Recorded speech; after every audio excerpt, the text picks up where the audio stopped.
Yes, if you just go for any point and just make sure to press it once, then it should go on and off.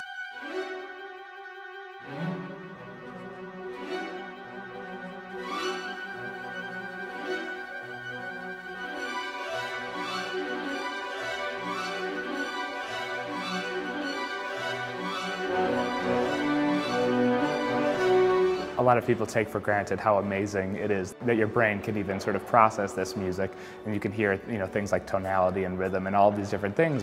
We're able to find a couple of students from the Birmingham Conservatoire, wired them up with some devices that measured their unconscious arousal. So we measured their electrodermal activity, their heart rate, and sort of small-scale movements whilst they listened to about 15 hours of opera. Then the idea was, could we find things based on their backgrounds, where they get excited. And the great thing about measuring with electrodermal activity or heart rate is that it's something you can't control by your own accords. Even though we're using classical music now, these experiments could be done with different types of music.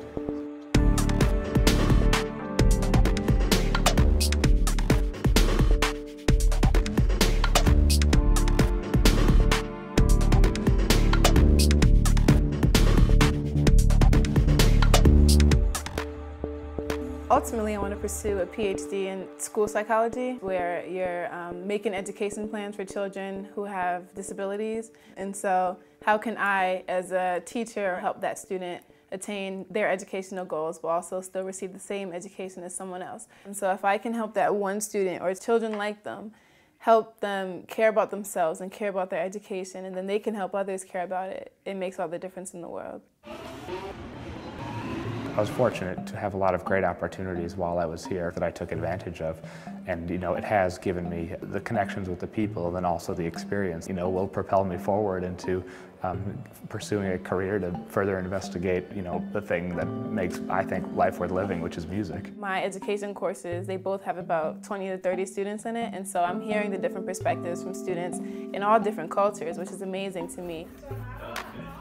I feel like at university here, you're more independent. It's very self-directed, and it helps me take charge of my education. Yeah, I think that I gained a lot of insight on the educational perspectives and the backgrounds, like the Macmillan sisters or Froebel or Vygotsky, for example. And seeing that actually in effect at the nursery center has changed my perspectives on what I thought the proper way of raising a child was and teaching a child.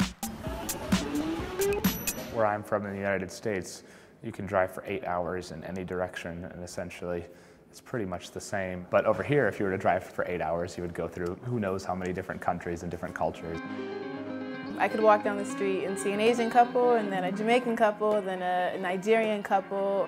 The diversity here is amazing, and I think that it's more prevalent here from the States. It makes the city of London just more culturally rich in itself.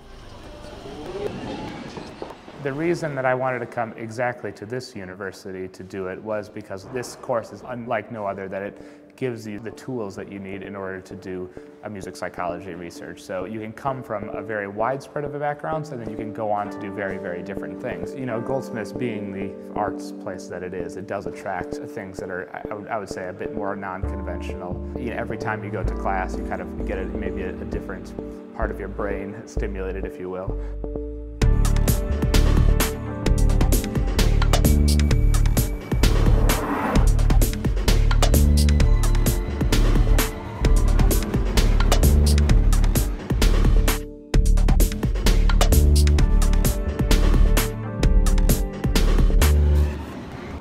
This station has step-free access.